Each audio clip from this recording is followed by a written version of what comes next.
What really happens after we take our last breath?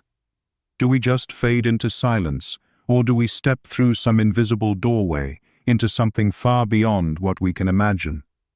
Welcome, fellow soul traveler, to one of the biggest, most fascinating questions humanity has ever asked.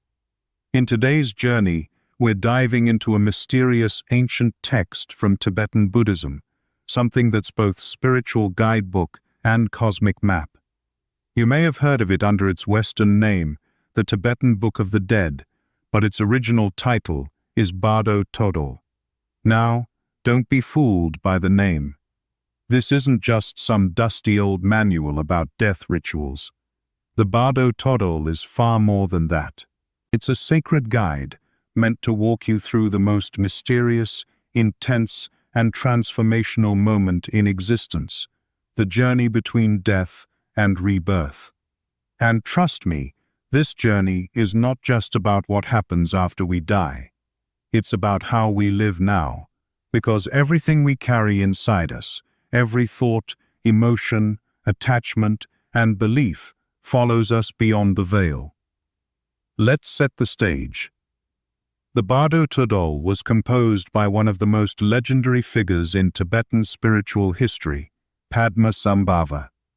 If you know anything about Tibetan Buddhism, you'll recognize his name instantly.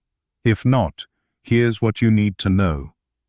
Padmasambhava, also known as Guru Rinpoche, meaning precious master, was a mystical Indian sage who brought Buddhism to Tibet back in the 8th century. But he wasn't just a monk or a scholar.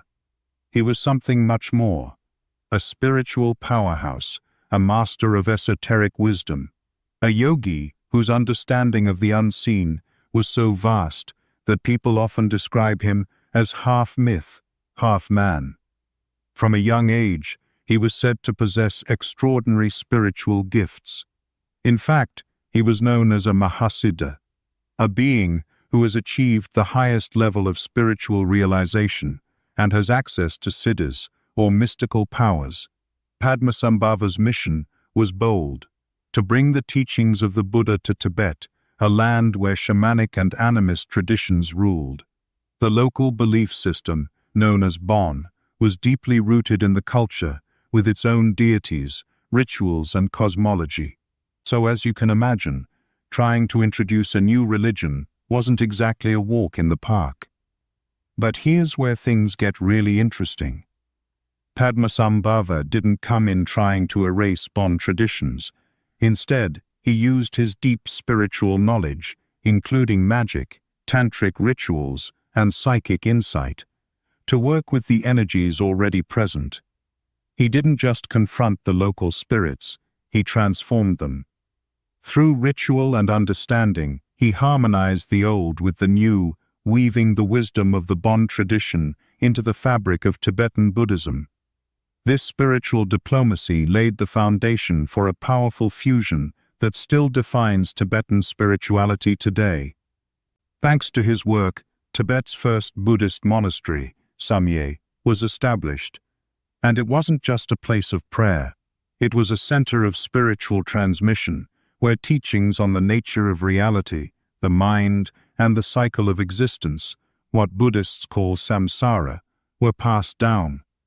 And it was within this context that the Bardo Todol came into being. So what exactly is the Bardo Todol? At its core, it's a guidebook for navigating what Tibetan Buddhism calls the bardos, or transitional states. The term bardo literally means in between, and the Bardo Todol describes 3 main bardos we all go through after death. But more than just stages, these bardos are opportunities. Opportunities for awakening. Opportunities for liberation. Padmasambhava understood that at the moment of death, the mind enters a unique state, freed from the distractions of the physical world. It becomes more open, more sensitive, more awake. He realized that this moment of transition, though terrifying for many, is actually a powerful gateway. A chance to break free from the cycle of suffering. A moment where, if guided properly, the soul can wake up to its true nature. That's why this text was created, not just to help the dead, but to prepare the living. Traditionally, it's read aloud to someone who is dying or has just passed away, to guide them through what's coming next. But its true value lies in how it helps us live. Because if we can understand what's waiting beyond the curtain, we can begin to live with more clarity, more courage, and more compassion right now. The Bardo Toddle begins with the first of the three bardos, the Chikai Bardo, or the bardo of the moment of death. This is where the journey begins, where the body begins to dissolve, and consciousness detaches from physical form. In this space, the soul comes face to face with what Tibetan Buddhism calls the primordial clear light, an overwhelmingly bright, pure radiance that represents the absolute truth of reality. Now, here's the catch. If the soul can recognize this clear light, not as something outside of itself, but as its true essence, it can achieve instant liberation.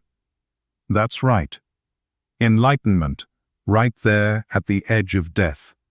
No more rebirth, no more struggle. Just pure awareness merging back into the source. But that's easier said than done. For most of us, the experience of the clear light can be overwhelming, even frightening. Why?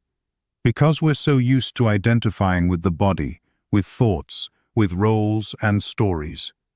When all of that falls away and we're faced with something so vast, so unfamiliar, our minds often recoil. Instead of merging with the light, we retreat, clinging to what we know. And that retreat kicks off the rest of the journey through the bardos. The Bardo Toddle isn't trying to scare us with this. It's showing us the stakes. It's showing us what's possible. And it's inviting us to start preparing now. Because the truth is, the clear light isn't something that shows up only at death. It's always here. It's the background hum of our awareness, the stillness underneath every thought, the presence behind every experience. The more we connect with it now, the more familiar it will feel when the body lets go. And that's just the beginning. The next bardo, the Chonyid Bardo, is even wilder. That's where the mind becomes its own dreamscape, where everything we've repressed, feared, desired, or misunderstood comes to life in vivid detail. But we'll get into that next time. Once the soul passes through the Chikai Bardo, the bardo of the moment of death, it enters what's perhaps the most surreal and psychologically intense phase of the entire journey. The Chonyid Bardo, also known as the Bardo of Visions. This stage is like walking into your own mind, but without a filter, without a body, and with everything turned up to maximum intensity. Think about your dreams. In a dream, your mind creates everything. The scenery, the people, the emotions, the storylines. Now imagine that, but with no waking up. Imagine your inner world being projected around you in ultra-high definition, and every part of it reflecting who you are deep down, your karma, your fears, your hidden desires, your moments of love, your traumas, everything. That's the Chonyid Bardo. It's not a punishment or a cosmic test. It's a mirror, one that shows the soul exactly what it has carried over from its life, and what it sees in that mirror will either lead it toward liberation or drag it back into the cycle of rebirth. This is the stage Carl Jung might have found utterly fascinating. In fact, he once said, "The gods and demons are projections of the unconscious." And that's precisely what the Chonyid Bardo reveals. Here, the soul no longer has the body's senses to distract it, so it sees straight into the archetypal depths of its own mind. At first, the soul encounters peaceful visions, serene, luminous beings, often appearing as Buddhas, bodhisattvas, or divine figures made of pure light. These beings represent enlightened aspects of the self. They're not out there, separate from you. They are you. They embody qualities like compassion, wisdom, and unconditional love. They're what your highest self looks like when it takes form. If you're spiritually prepared and recognize these peaceful deities as part of your own true nature, they can guide you into higher realms of consciousness. You can merge with them, recognize the illusion of separateness, and attain liberation right then and there. But if you're not ready, if you're afraid, confused, or still attached to your old identity, you might recoil. These visions, as beautiful as they are, can feel foreign or overwhelming. And so, the opportunity for liberation is missed, again. What happens next? The visions start to shift. They become darker, more intense. Now come the wrathful deities, frightening, monstrous figures that seem to radiate terror and fury. But once again, these are not external demons. These are manifestations of your inner world, your anger, jealousy, regrets, violence, your repressed shadow. They take on terrifying forms, not to punish you, but to reflect what still clings to your soul. And here's the core message of the Chonyid Bardo. All these visions, whether beautiful or horrifying, are illusions. They're mind projections. They have no inherent reality. But they feel so real, because they're made of your most intimate psychological and emotional energy. Imagine trying to stay calm in the face of your worst nightmare while remembering, this is just a projection. This is just my mind. That's what spiritual mastery looks like here. That's what Tibetan monks train for their whole lives, through meditation, visualization, mantra, and study, so that, even in this chaotic bardo, they can hold steady and recognize the visions for what they truly are. But for the rest of us, it's easy to get swept away. Fear makes us run. Desire makes us cling. And both keep us stuck. Let's break this down further. The peaceful deities, those light-filled, compassionate beings, are said to appear over the first few days in this bardo. If the soul doesn't merge with them or recognize their true nature, they start to fade. Then, over the next days, the wrathful visions rise. There's fire, thunder, monstrous faces, dismemberment, cosmic storms. The imagery is surreal and dreamlike, but with a clarity that's sharper than anything we've known in life. It's like your subconscious mind has been turned inside out and projected onto the cosmos. But remember, none of it is real in the way we think of reality. It's real in the sense that it's happening, yes, but it's not ultimate truth. It's symbolic. It's a language your deeper mind is speaking in images, trying to show you what you haven't dealt with, what you've avoided, what you still need to transcend. That's the opportunity. Each vision is a chance to see through the illusion, to remember that all form is emptiness, and all emptiness is form. This is where the Buddhist concept of shunyata, or emptiness, becomes so important. The soul that remembers this, deeply, not intellectually, can float through the storm untouched. The peaceful visions? Just reflections of your own light. The wrathful ones? Just the shadows you never faced. All of it, light and dark, is the dance of your own mind. If you can hold on to that awareness, even for a moment, liberation becomes possible. And yet, this stage is also where many souls lose their way. They become afraid, or enchanted. They identify with the visions, try to fight them, escape them, or grasp at them. And in doing so, they reinforce the illusion of separation. That's what traps them in samsara, the endless cycle of birth, death, and rebirth. That's why the Bardo Toddle gives specific instructions, what to say to the dying, what to recite, what to meditate on. Because hearing the right words, even in this state, can trigger a moment of clarity, a flash of recognition. And that might be all it takes to step off the wheel of rebirth. The message here isn't doom and gloom. It's deeply compassionate. It's saying, yes, we carry wounds. Yes, we carry illusions. But we also carry the tools for freedom. And the visions of the Chonyad Bardo are not enemies, they're invitations. Each one says, see me for what I am. I am your mind. I am your mirror. Know me, and you are free. In the next part, we'll explore the final stage of this journey, the Sidpa Bardo. This is where rebirth begins, where karma takes the wheel, and a new life starts to form. But even here, there's still one last chance to wake up. Now we arrive at the final chapter of the journey through the Bardos, the Sidpa Bardo, or the Bardo of rebirth. If the soul has not recognized the clear light in the Chikai Bardo, and has not seen through the projections of the Chonyad Bardo, then it enters this last phase. This is where the soul prepares to re-enter the world. It's the moment when all of its accumulated karma, every action, every thought, every intention, begins to shape its next incarnation.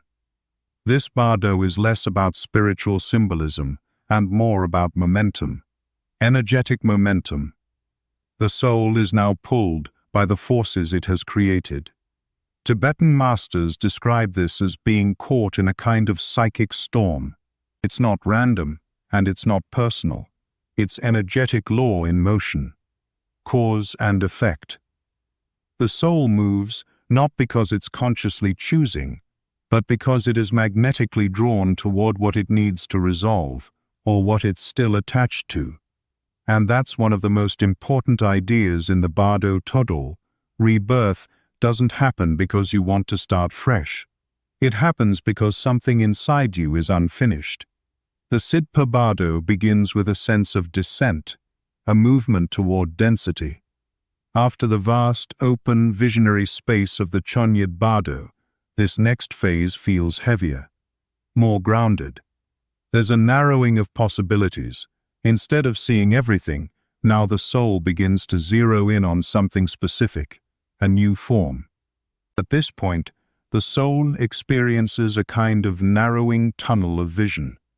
It's drawn to scenes of conception, images of potential parents. These are symbolic, yes, but they also reflect the soul's energetic alignment. For instance, it might feel a sudden, instinctive pull toward a particular couple, a particular moment, because that setting, those people, that karma, matches its inner landscape. And here's something fascinating. Tibetan texts describe the process almost like watching a movie in reverse. The soul witnesses various scenes of union, man and woman, mother and father, and it begins to feel drawn, even compelled, to enter. But here's the twist. The soul's emotional response determines everything. If there's desire, if there's longing or craving, the soul is pulled into that scene. If there's aversion or fear, the soul may be pushed into the opposite. Meaning, an intense emotional reaction, positive or negative, both have the power to bind.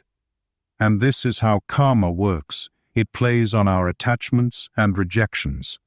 That's why Tibetan teachers emphasize detachment, not as coldness, but as clarity. The ability to stay neutral, lucid, awake, even in the face of powerful emotional impressions, is the final key to freedom. Because in this moment, in this final chance before rebirth, there's still a doorway back into the clear light. If the soul can maintain a deep sense of awareness, it can step off the wheel of rebirth entirely. It doesn't have to return, but for most, that awareness slips. The pull of habit, of identity, of unresolved karma, it's strong. So the soul enters. A new life begins. And the wheel turns again. Now, let's talk about the deeper meaning here. What does it mean that the soul chooses a body based on karma? How does that reflect the kind of life we live? Well, imagine your thoughts, emotions, and behaviors are all energy signatures. They form patterns, like grooves on a record. When the soul leaves the body, it carries those grooves with it, and the universe responds. It offers conditions that match those patterns. If a soul has cultivated compassion, it will likely enter a life where that quality can deepen. If a soul is still caught in fear, or resentment, or desire, it will be drawn to circumstances that mirror and magnify those. That's the radical insight of the Bardo Todol. It's not about judgment, it's about resonance. You don't get assigned a new life. You gravitate toward one. You become magnetized by the next lesson you need to learn. Whether that's through joy or struggle depends on the clarity you bring to this final moment. And that's why practice in life matters. If we spend our lives chasing distractions, denying our emotions, avoiding growth, then when death comes, we're unprepared. Our mind becomes chaotic. Our attachments become chains. But if we practice mindfulness, compassion, detachment, and awareness, then those qualities follow us into the bardos. They become our allies. They help us recognize the clear light, or the illusions of the visions, or the final temptation of rebirth. Because ultimately, the Sidpa Bardo is the last checkpoint. It's the moment where your future is born, not by fate, but by reflection. And what's powerful here is this. The Bardo Todol reminds us that preparation doesn't begin at death. It begins right now. Every act of self-reflection, every time you resist grasping at anger or desire, every meditation, every kindness, you are shaping the next journey. You are not a passenger in the afterlife. You are the pilot. You just have to learn how to fly. Now, there's one more thing the Sidpa Bardo reveals, the illusion of a fixed self. Because as the soul moves into a new body, it forgets. The veil of memory comes down. The story resets. And what once felt like me dissolves into a new identity. That's the final trick of samsara. It convinces us that we are only this moment, this body, this name. But the Bardo Todol pulls back the curtain. It shows us that beneath all the shifting forms, there's something constant. Awareness itself. The clear light. The true self beyond self. And that's the treasure hidden in these teachings. Death is not the end. It's a transformation. Rebirth is not a beginning. It's a continuation. But in both, there is always the chance for freedom. So as we complete this journey through the three bardos, the moment of death, the visionary mirror, and the pull of rebirth, we're left with one powerful truth. The mind creates the experience. Awareness liberates it. Let's take a step back now and look at what the Bardo Todol is really teaching us. Not just as a theory of death, but as a philosophy of life. Because when we understand the bardos, not just intellectually, but experientially, they reveal something far more personal than the afterlife. They show us a map of how we experience every moment, even while we're alive. Think about it. Life itself is a bardo. A transition. A temporary state between birth and death. And even within life, we move through smaller bardos all the time. The bardo of dreams, the bardo of meditation, the bardo of illness, the bardo of crisis, the bardo of falling in love, the bardo of letting go. Each one is a doorway. Each one carries the same opportunity. Wake up. See clearly. Let go. So while the Bardo Todol is technically about what happens after death, its true value lies in what it offers us right now. It's a mirror for how we cling, how we resist, how we fear, and how we can become free. Let's go back to the first bardo, the Chikai Bardo, the moment of death. When everything starts to dissolve, our senses, our identity, our physical form, we encounter the clear light, the ultimate nature of the mind. In this space, The ego dissolves. There's nothing left to protect. No roles, no names, no status. And the question becomes, can we let go? Now imagine applying that to your life today. How often do we hold on to stories about who we are? How often do we define ourselves by our pain, our past, our relationships, or our job title? And how liberating would it be to touch that clear light now, to experience pure awareness without needing to attach it to a me? That's not just theory. That's the heart of meditation practice. That's what mindfulness is training us to do. To glimpse the space between thoughts, to sit in the awareness behind emotions, to feel what it's like to be without the constant need to be someone. When you taste even a drop of that spaciousness, you're already practicing for the Chikai Bardo. Now think about the Chonyad Bardo, the realm of visions. It may sound fantastical, angels and demons appearing in post-death dreams, but isn't that exactly what happens in our inner world right now? Think about anxiety, depression, trauma, rage, euphoria, fantasy, regret. These are visions too, mental projections that take over your entire reality. And most of the time, we believe them. We identify with them. We let them drag us into suffering. The Chonyad Bardo is a teaching in how to face those inner visions and stay grounded. It says, don't run, don't cling. Recognize this too, is your mind. That's what shadow work is. That's what trauma healing is. That's what depth psychology and spiritual inquiry both aim to do. To help us look at our inner demons not as enemies, but as messengers, as parts of ourselves asking to be seen. So in this way, the Chonyad Bardo is already happening. Every time we sit with fear instead of running, every time we notice an emotional pattern and choose not to react. You don't need to wait until death to face the wrathful deities. They're already here, in the form of self-doubt, insecurity, jealousy, addiction, pride. And like the Bardo Toddle says, if you can recognize them as projections, you are free. And finally, let's talk about the Sidpa Bardo, the Bardo of becoming, of rebirth. This one might seem the most distant from our everyday life, but it's actually the one we're most familiar with.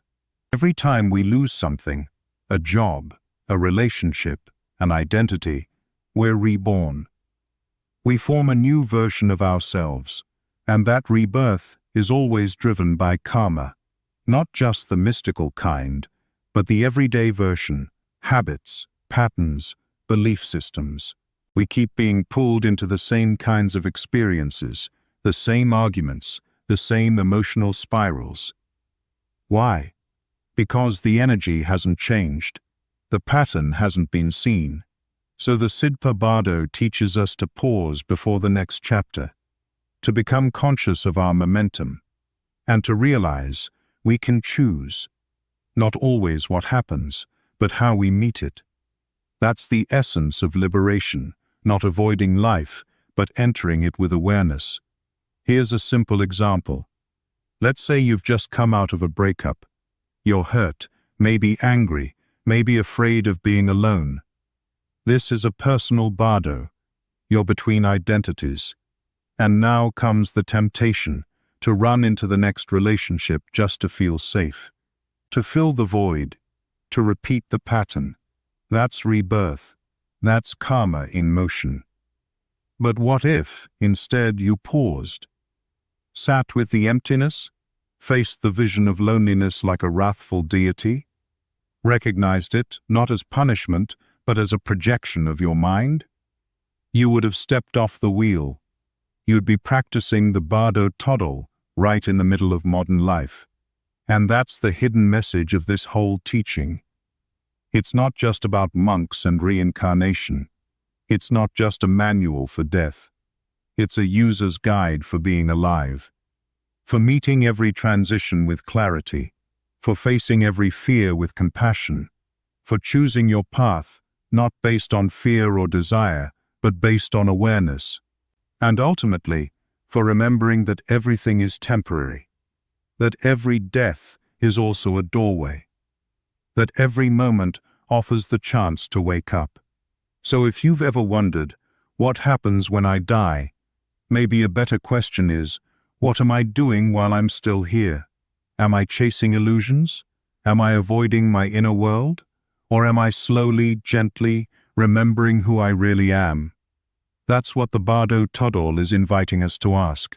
And in doing so, it becomes not a book about dying, but a book about living. Let's go even deeper now, into the heart of what makes the Bardo Todol such a timeless, powerful guide. Because here's the truth. This isn't a text you just read. It's a path you walk. It's a transmission. A spiritual technology designed to shift your consciousness, not just inform your mind. So how exactly does it do that? Well, unlike many religious texts that emphasize dogma or belief, the Bardo Todol is vibrational.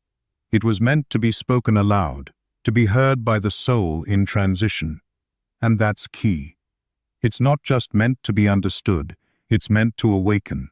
Traditionally, it's read beside the body of the deceased, beginning soon after death and continuing over several days. Why? Because Tibetan Buddhism teaches that consciousness lingers, that the soul, though detached from the body, is still present, still listening, still moving through the bardos. So the words matter. The sound matters, the tone, the intention, the energy of the recitation. All of it is designed to reach the soul in that in-between space and remind it of the truth. That truth?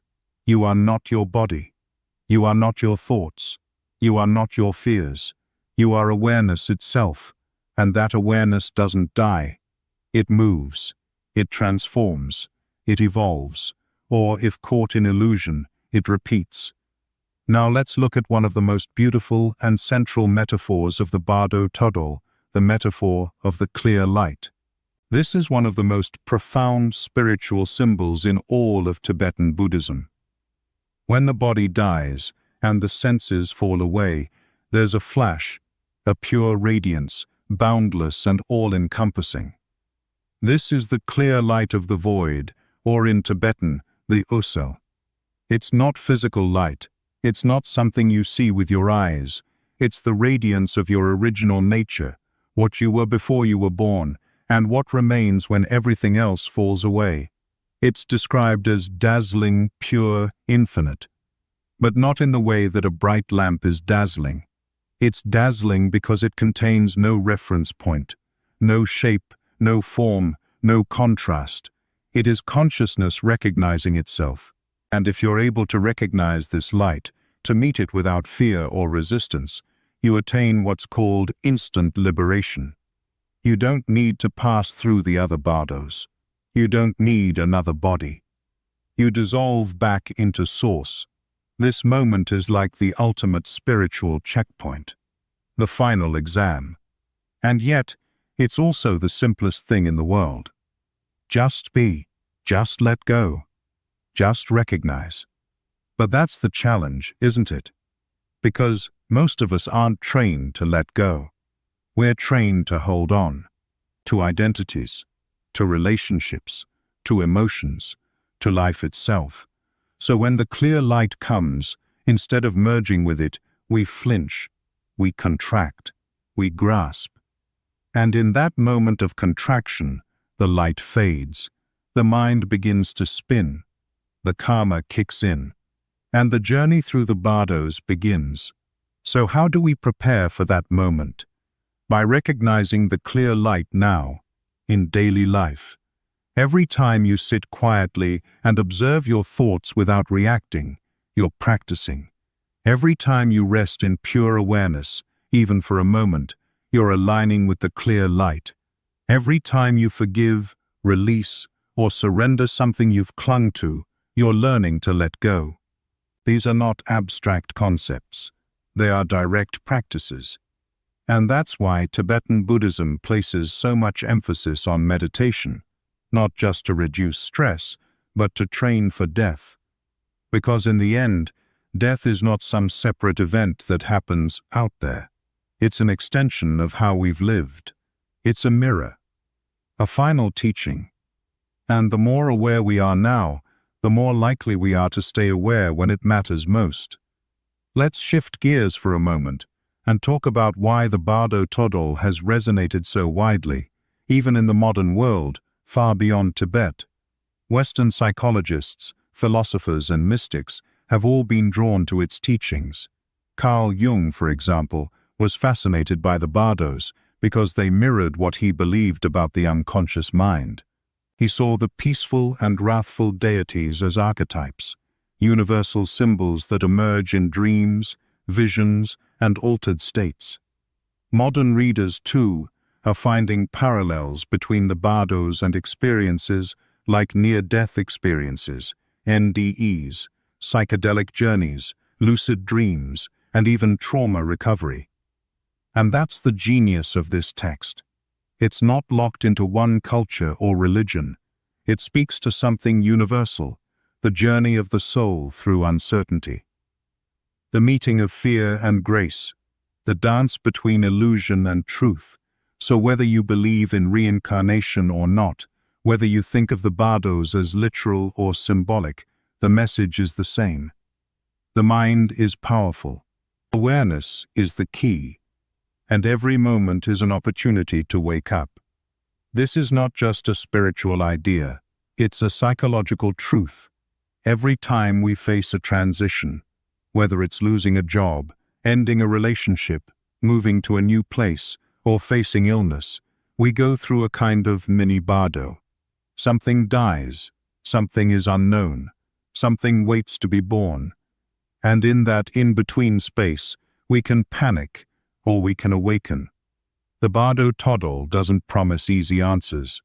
What it offers instead is presence.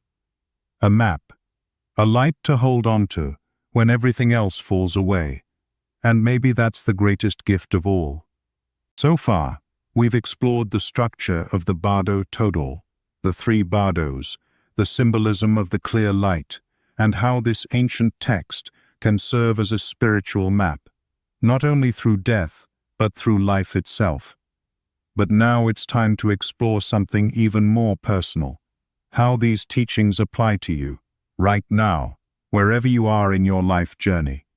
Because let's face it, most people don't sit around thinking about death. We avoid it. We distract ourselves from it.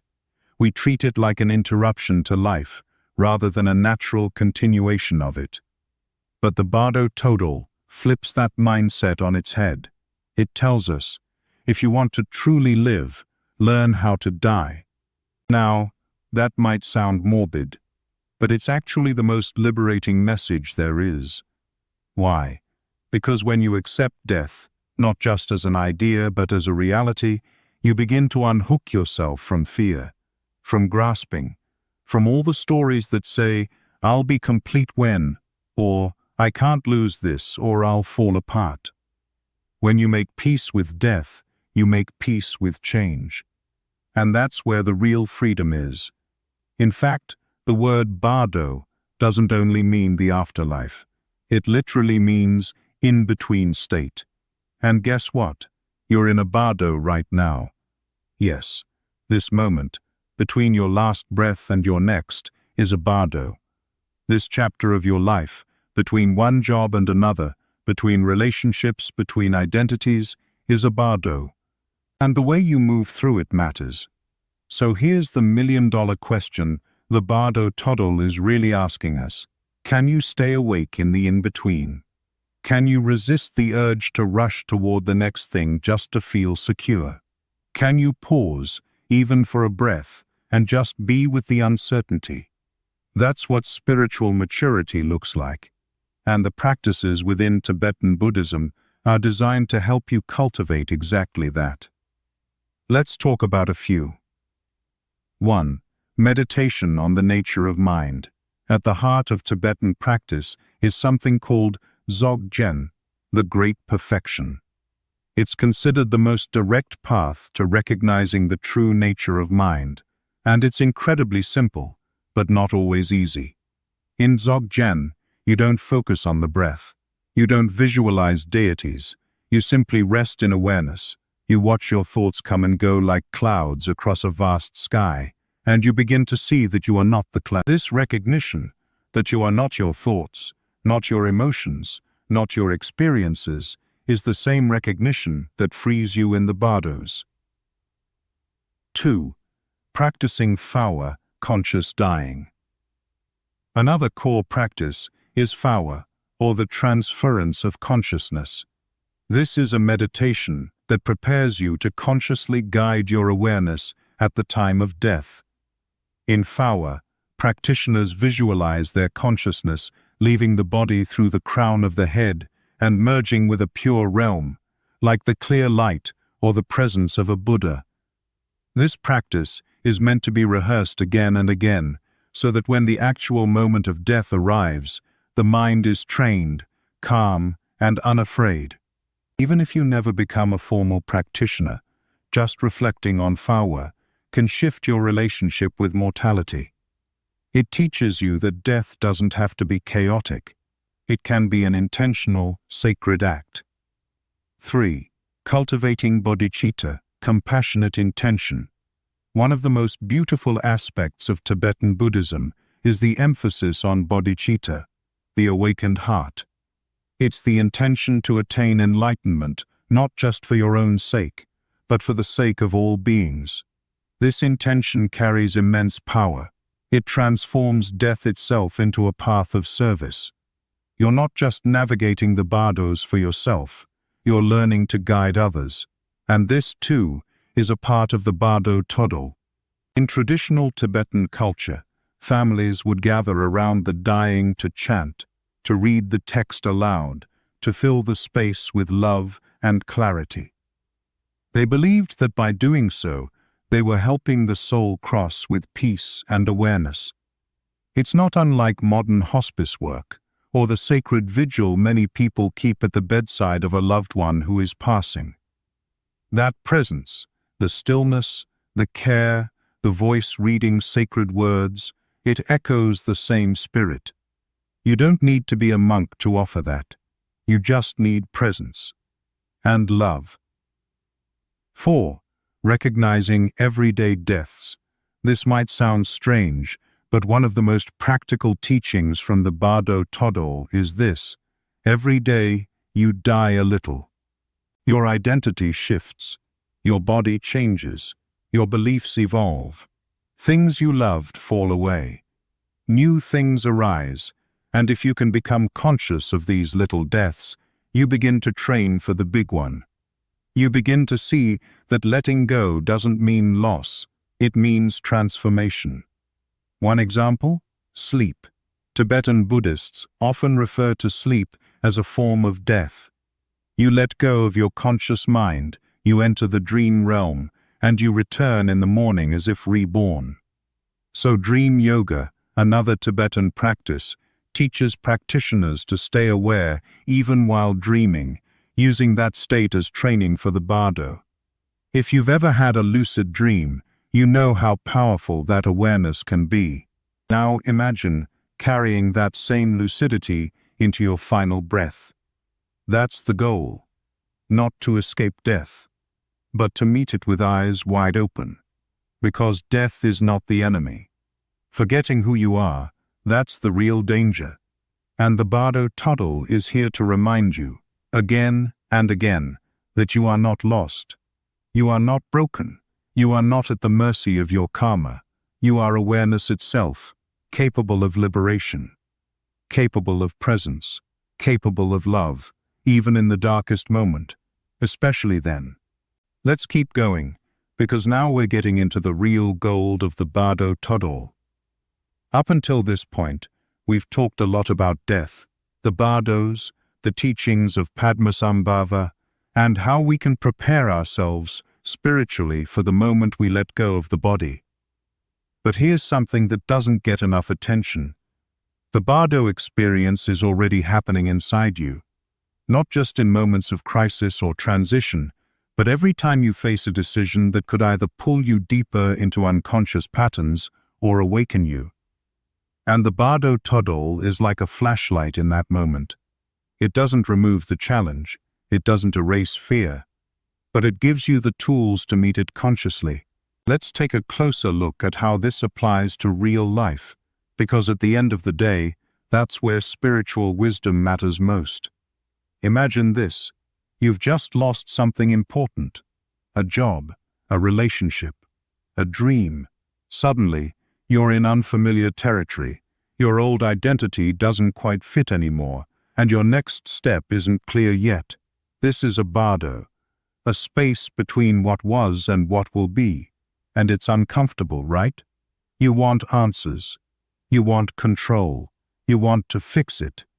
But what if, instead of rushing, you sat still in the in-between? What if, instead of trying to escape the uncertainty, you let it teach you something? This is where the bardo becomes powerful, not as a passive waiting room, but as an active space of transformation. The Bardo Todol tells us that in these moments, when we've been stripped of the familiar, our awareness becomes more accessible.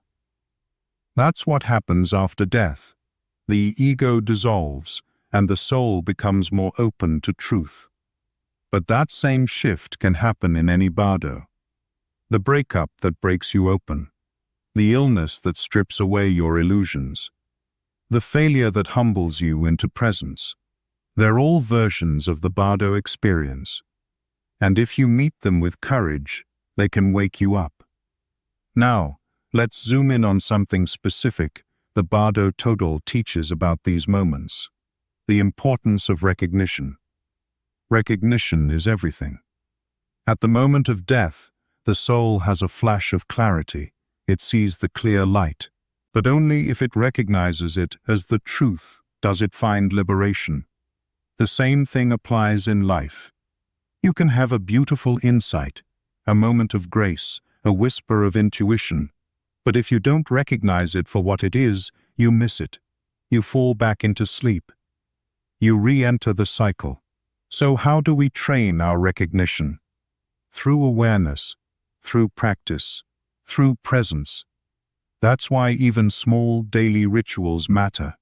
Meditation, gratitude, breathwork, journaling, mantra, walking in nature with your phone turned off. It's not about being perfect. It's about strengthening your ability to notice, to feel when something is real, when something is false, when your mind is pulling you back into fear, or when your awareness is guiding you toward freedom.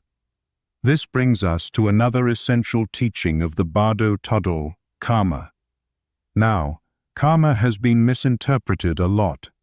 In pop culture, we often hear it as a kind of cosmic reward or punishment. You get what you deserve. But in the Tibetan tradition, karma is more like momentum. It's the energetic imprint of your thoughts, words, and actions, not just from one lifetime, but from countless ones. And it's not about blame, it's about understanding. Why do certain patterns keep repeating? Why do some people seem drawn to chaos, or drama, or self-doubt?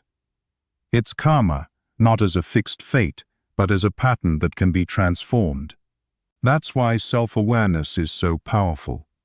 Because every time you pause before reacting, every time you choose kindness over reactivity, every time you forgive instead of seeking revenge, you're literally reshaping your karmic field.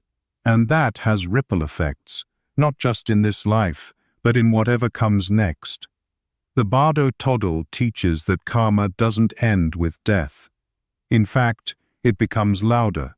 Once the body is gone, the soul is propelled forward by the force of its own karmic energy. And that energy magnetizes the visions in the Chonyad Bardo. It draws the soul toward a new womb in the Sidpa Bardo. It even colors how the soul perceives the clear light in the Chikai Bardo. So karma isn't some distant doctrine. It's your energetic fingerprint. And every day, you get to shape it. That's an incredible kind of empowerment. And yet, it can also feel overwhelming. which is why Tibetan teachings place so much emphasis on compassion, especially for yourself. You're not expected to be perfect. You're not expected to clear all your karma in one lifetime. What's asked is sincerity, effort, intention.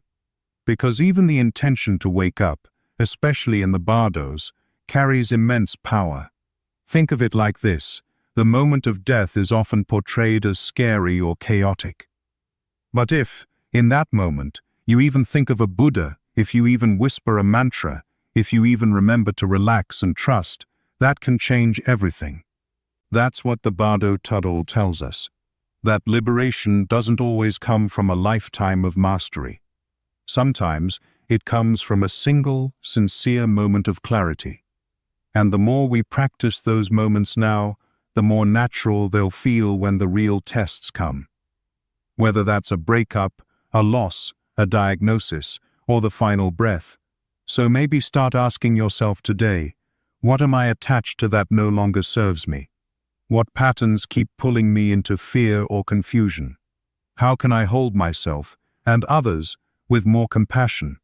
What does it feel like to rest in awareness, even for one breath?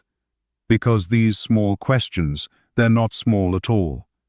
They're the beginning of freedom.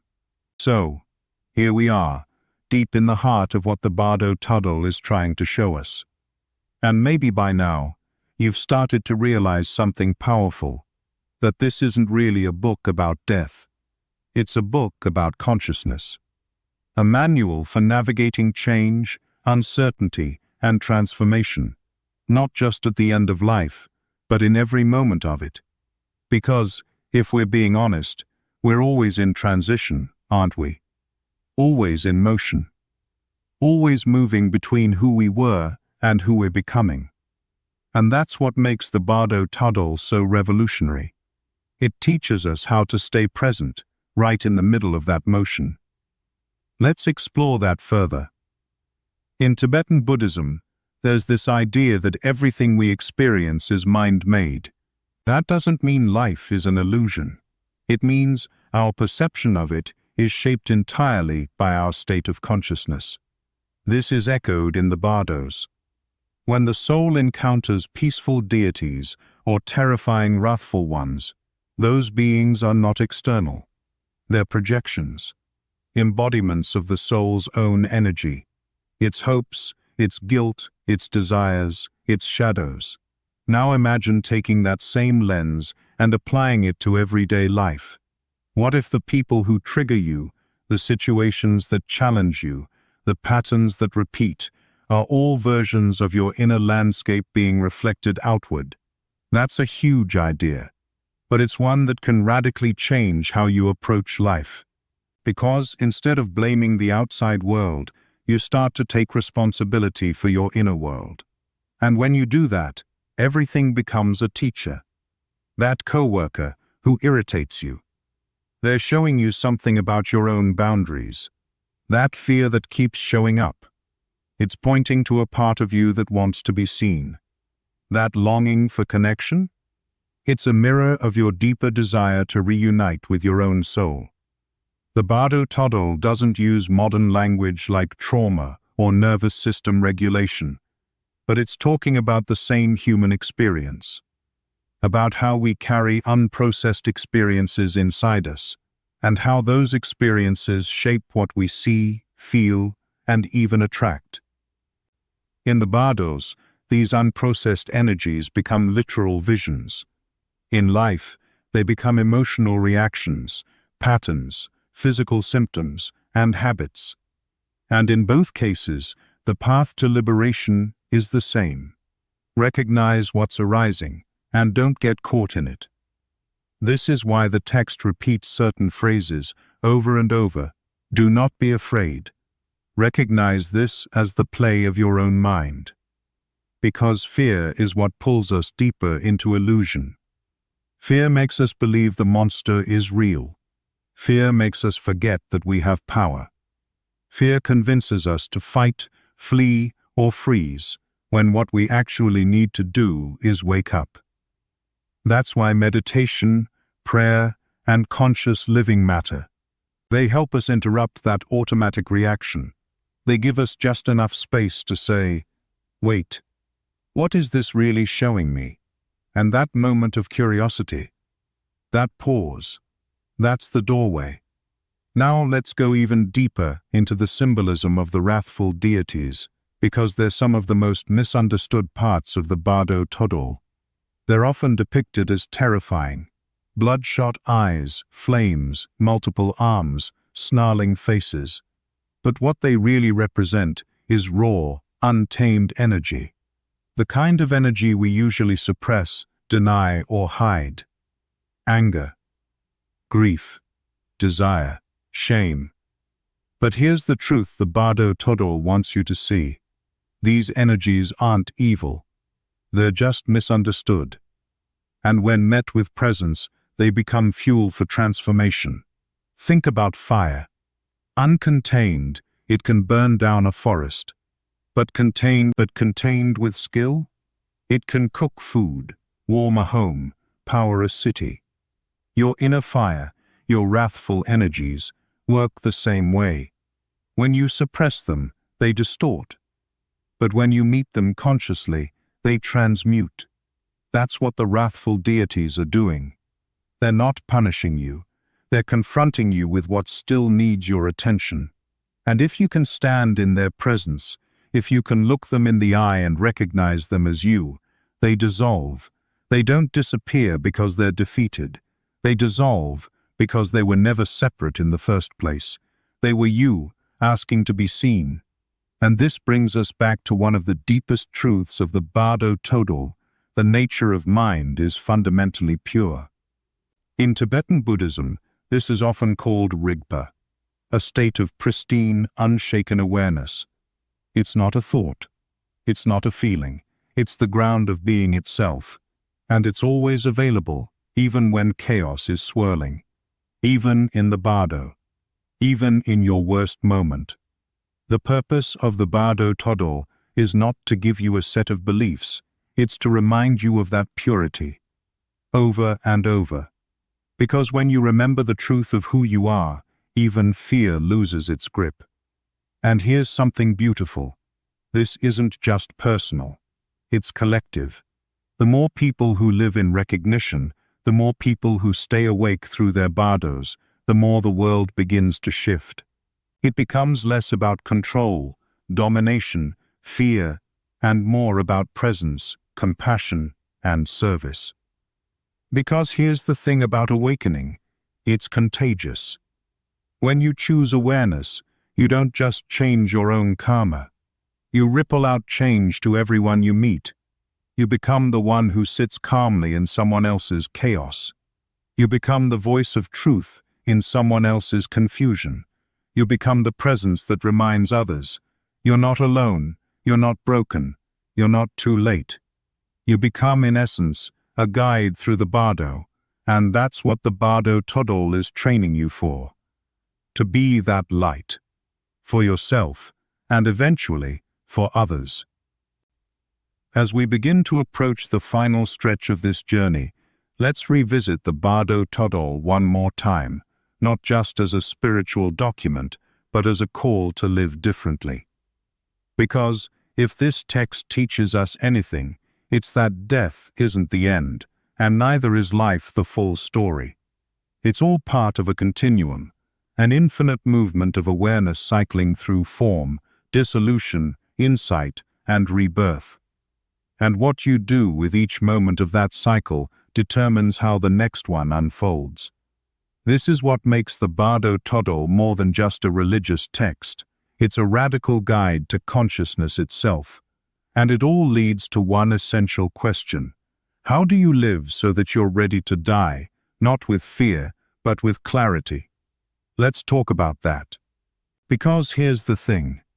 The moment of death isn't when your spiritual journey starts. It's when your training gets tested.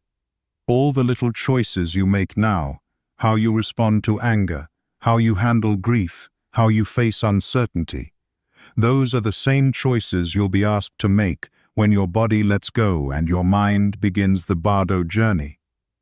Will you run from fear, or will you see through it? Will you cling to illusions, or will you let go?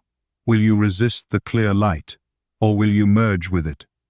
These aren't questions for later, they're questions for right now, because every emotional reaction is a dress rehearsal for the bardos. Every spiritual practice is a fire drill for the moment of letting go. And the more you engage with this now, the more graceful your transition will be then. Now let's talk about one more essential aspect of the Bardo Tuddle, something often overlooked, but just as important as all the metaphysics: companionship. You see, this text was never meant to be read in isolation. It was designed to be spoken aloud, to be read by loved ones, teachers, monks, or family members at the bedside of someone who's passing. Why? Because when someone is dying, they may be confused, they may be frightened, they may not remember what they learned, the mind may be cloudy, but hearing the sacred words, even just the tone, the rhythm, the cadence, can penetrate. It can awaken a deeper memory. It can guide the soul home. This is why, in traditional Tibetan culture, the act of reading the Bardo Tuddle was seen as an act of love. It wasn't just religious duty, it was spiritual service.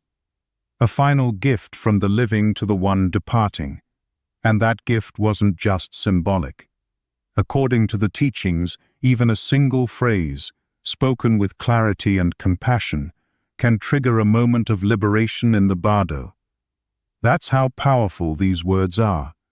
And it makes you think, doesn't it? How often do we avoid being near death? How often do we say, "I don't know what to say," and we stay silent? But the Bardo Tuddle reminds us, your voice matters. Your presence matters. Your intention matters. You don't have to be a monk to help someone cross peacefully. You just have to be willing to show up, with presence, with love, and maybe with a few sacred words. Now let's shift the focus again, back to you. Because ultimately, the only person who will be there for your bardo experience 100% of the time is you. So the most important relationship you can build is the one with your own awareness. That's what this is really about. Not memorizing doctrines, not reciting beliefs, but becoming so intimate with your own mind that, when the final moment comes, you recognize yourself. You recognize the light. You know the terrain. And that recognition sets you free. So how do you build that intimacy? Start small. Sit with yourself each day, even for 5 minutes. Close your eyes. Watch your breath. Watch your thoughts. And more importantly, watch who is watching. That watcher, that still, silent presence behind your mind, that's who you truly are. That's what the Bardo Tuddle is pointing to over and over again. That when the body dissolves, and the thoughts fall away, and the visions arise, and the karmic winds swirl, that presence remains. It doesn't die. It doesn't fear. It doesn't crave. It simply is. And when you know that, not just as an idea, but as a lived truth, you're free. Because now, when the bardos come, you don't panic. You recognize. You remember. That is the ultimate preparation. And here's the beautiful irony. The more you prepare for death in this way, the more alive you become. When you're no longer afraid of endings, you can fully embrace beginnings. When you stop grasping at permanence, you can savor impermanence.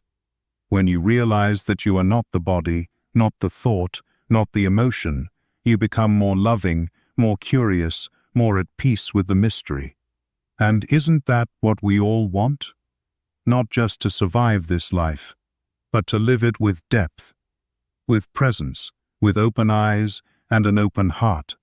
The Bardo Tuddle doesn't promise eternal bliss. It doesn't promise easy answers. What it offers is clarity. And from clarity comes the most sacred freedom of all. The ability to choose love over fear, presence over panic, truth over illusion.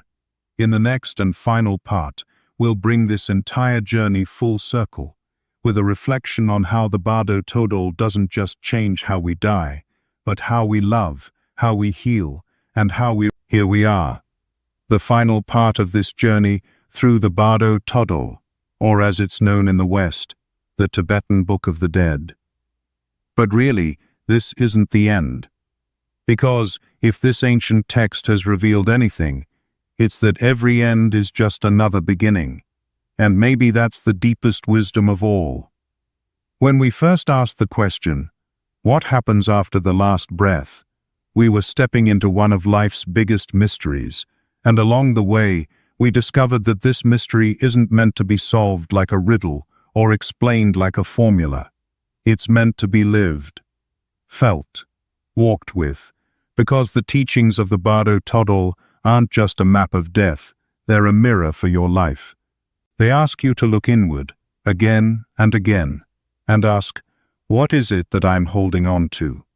What part of me is afraid to let go? What would happen if I met fear with awareness? And here's the most important part. They remind you that you don't have to do this alone.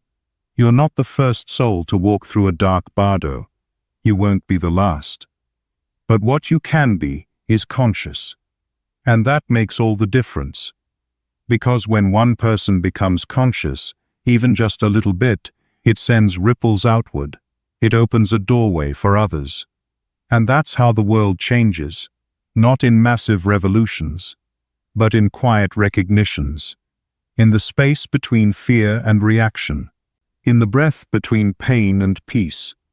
So let's take a moment now to zoom all the way out, to see the big picture of what the Bardo Todol is really saying. At its core, it's offering us three powerful messages. 1. You are not your body. Your body is your home in this lifetime, but it's not who you are. You are awareness. You are the light behind the eyes, the presence behind the thoughts, the stillness beneath the chaos. And when your body dissolves, that awareness doesn't die. It continues. It transforms. It journeys. 2. You are not your thoughts. Everything you see in the bardos, every peaceful vision, every terrifying illusion, is born from your mind. The same is true in life. The way you interpret people, situations, even your past, is shaped by thought. But thoughts aren't reality. They're lenses. And when you learn to recognize them as such, you regain your power. You stop reacting and start responding. You stop fearing and start seeing. 3. Liberation is always possible, even in the darkest moment, even after death, even in the thick of confusion. There is always a door back to the clear light. There is always a path back to the truth of who you are. But the door doesn't appear outside of you. It opens inside, through awareness, through love, through the choice to see clearly. So where does that leave us? Well, maybe it leaves us with the most human question of all. How do I live now, knowing what I know? How do I hold space for death, not with anxiety, but with reverence? How do I meet others in their bardos, with compassion, not judgment? How do I walk through my own in-between moments with grace, patience, and presence? Maybe the answer isn't something complicated. Maybe it's simply this. Start where you are. Breathe, be still, pay attention. Let the illusions arise, and then watch them fall away. Speak the truth. Let love in. And when fear shows up, meet it like an old friend who's just trying to protect you. This is how you prepare for death, not with morbid obsession, but with devoted aliveness, because the better you learn to die, the better you learn to live. And maybe, just maybe, this is what all the great teachers have been saying all along, that when you stop clinging, when you stop running, when you finally let go, you discover something you never lost, your essence, your stillness, your light. The Bardo Todol doesn't promise eternal comfort. It doesn't promise an escape from suffering. But it does offer direction. It offers a hand on your shoulder when things fall apart. It offers words that cut through confusion. It offers the memory of something you've always known, that you are more than this form, that you are more than this form, that you are more than this fear, that you are more than this moment. You are the awareness in the bardo, the clarity in the chaos, the light at the end, and the beginning of every path. So if this journey through the bardos has touched something inside you, I invite you to sit with it, not to analyze it, not to label it, but to feel it, to carry it with you, not as a burden, but as a lantern. And maybe, when your next bardo arrives, whether it's a heartbreak, a loss, a change, or your final breath, you'll recognize it. And you'll say, "Ah, I've been here before." And then, calmly, bravely, lovingly, you'll walk through it. Thank you for taking this journey with me. If something in this resonated with you, feel free to share it. Let's keep this conversation going, in the comments, with your loved ones, or simply in the quiet of your own mind. And above all, remember, you are not lost, you are not broken, you are not alone, you are the light you've been searching for, and you've always known the way home.